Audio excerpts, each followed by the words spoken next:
Indonesia memasuki masa-masa di mana bahan bakar minyak mengalami kenaikan yang cukup signifikan. Yang jadi pertanyaan adalah, mengapa kendaraan berbahan bakar air tidak dikembangkan? Pada tahun 1980-an, Stanley Meyer membuat gempar dunia otomotif di Amerika Serikat karena penemuan mobil berbahan bakar air miliknya. Cerita Stanley Meyer hingga kematiannya dibumbui teori konspirasi. Banyak orang percaya ia dibunuh oleh mafia minyak yang takut akan kecanggihan teknologi buatannya. Namun, jika memang air bisa digunakan sebagai bahan bakar, mengapa hingga kini tidak dilirik dan dikembangkan? Bukankah ini bisa menjadi alternatif yang ramah lingkungan? Pada tahun 1975, Amerika Serikat mengalami krisis BBM akibat embargo minyak Arab Saudi. Embargo minyak ini menjadikan minyak sangat langka dan mahal, yang mengakibatkan ekonomi Amerika Serikat anjlok dan banyak perusahaan menjadi bangkrut, khususnya industri otomotif. Stanley Meyer kemudian mulai mengembangkan mobil yang diharapkan dapat mengakhiri ketergantungan Amerika Serikat terhadap bahan bakar minyak. Ia menciptakan mobil yang diklaim berbahan bakar air. Penemuan yang berjudul Water Fuel Cell Hydrogen Fracturing Process Using Water as Fuel from Memo WFC 420. Ini bahkan sudah dipatenkan. Mobil buatan Stanley mulai diminati banyak investor. Namun belakangan, beberapa investor justru menuduh mobil Stanley adalah palsu.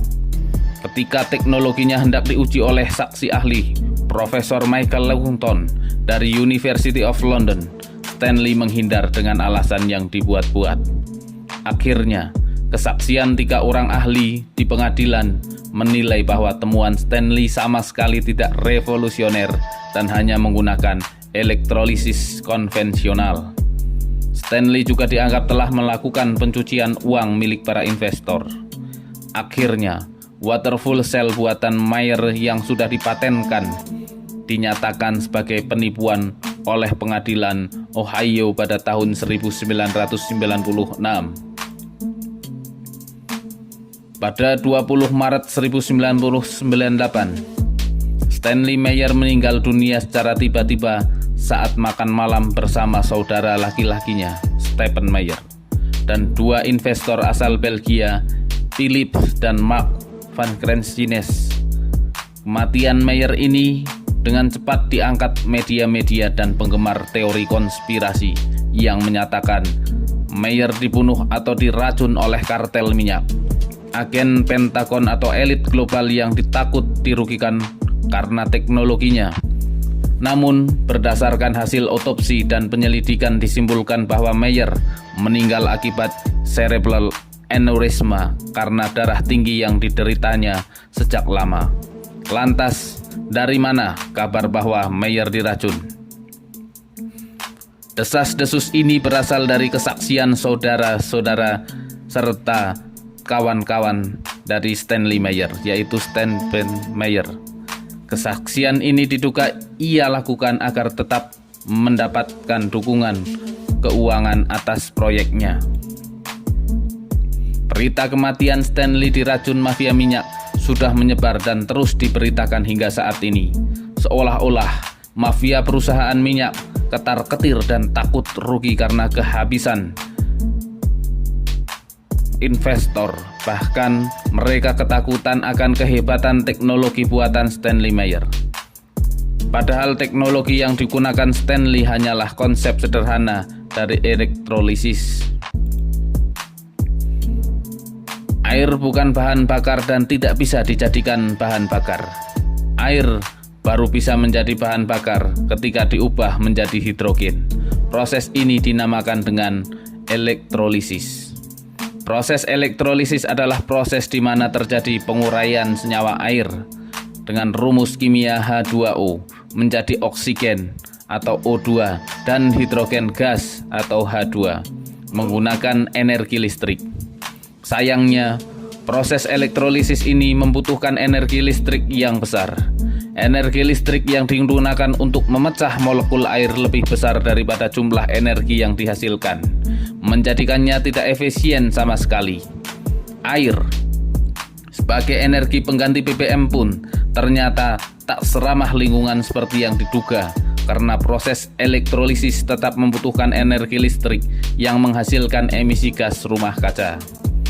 Itulah mengapa teknologi ini jarang dilirik investor atau perusahaan otomotif. Bukan karena takut diancam elit global atau mafia minyak, tapi karena memang tidak efisien. Mobil berbahan bakar air di Indonesia sendiri pernah dikembangkan oleh beberapa mahasiswa dan beberapa profesor. Seperti yang dilansir di berita-berita politik nasional atau berita-berita koran nasional atau situs-situs nasional di internet. Indonesia sendiri, elektrolisis sudah banyak diuji cobakan ke mobil atau motor untuk menghemat BBM. Contoh, sepeda motor berbahan bakar air buatan mahasiswa USU, mobil berbahan bakar air dari SMK Purworejo, atau seseorang yang membuat alat pengubah air jadi bahan bakar minyak di Cirebon. Dari beberapa kasus ini, semuanya menggunakan konsep elektrolisis konvensional yang sudah lama ada, bukan teknologi baru yang ujuk-ujuk muncul begitu saja. Kemudian, muncul juga kasus penipuan Blue Energy. Sama seperti Stanley yang dianggap pahlawan karena menemukan energi dari air saat AS mengalami krisis BBM tahun 1975.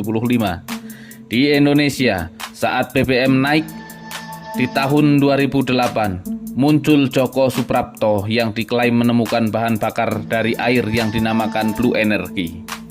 Pria asal Nganjuk, Jawa Timur itu mengklaim bahwa dirinya bisa mengubah air menjadi bahan bakar alternatif. Terdiri dari alat pembangkit listrik bernama Jodipati dan bahan bakar air bernama Banyu Geni. Hal ini menjadi isu nasional, bahkan sekelas Presiden Susilo Bambang Yudhoyono pun percaya. Hingga akhirnya diketahui proyek Blue Energy adalah penipuan. Joko kemudian dipenjara 3,5 tahun. Sejauh ini, kendaraan berbahan bakar 100% air masih belum bisa atau sulit untuk terwujud. Mobil atau motor harus membawa cadangan tenaga listrik dalam bentuk aki sebagai sumber tenaga proses elektrolisisnya. Kalau ada yang mengaku berhasil menciptakan mesin berbahan bakar air, bisa dipastikan ada indikasi penipuan dalam klaimnya. Klaim tersebut bisa dengan mudah didapatkan dengan hukum kekekalan energi. Energi tidak dapat diciptakan dan tidak dapat dimusnahkan, tetapi energi dapat berubah bentuk menjadi energi lainnya. Itulah ironisnya, beberapa energi yang sudah dikembangkan justru sama pemerintah, baik pemerintah di Indonesia maupun pemerintah di luar negeri sana.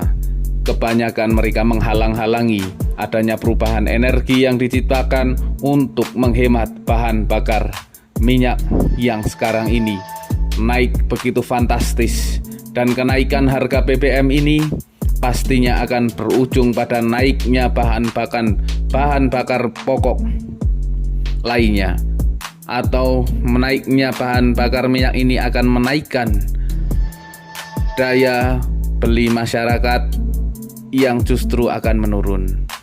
Demikian, salam istimewa, tetap bersama Kata Pak Pras.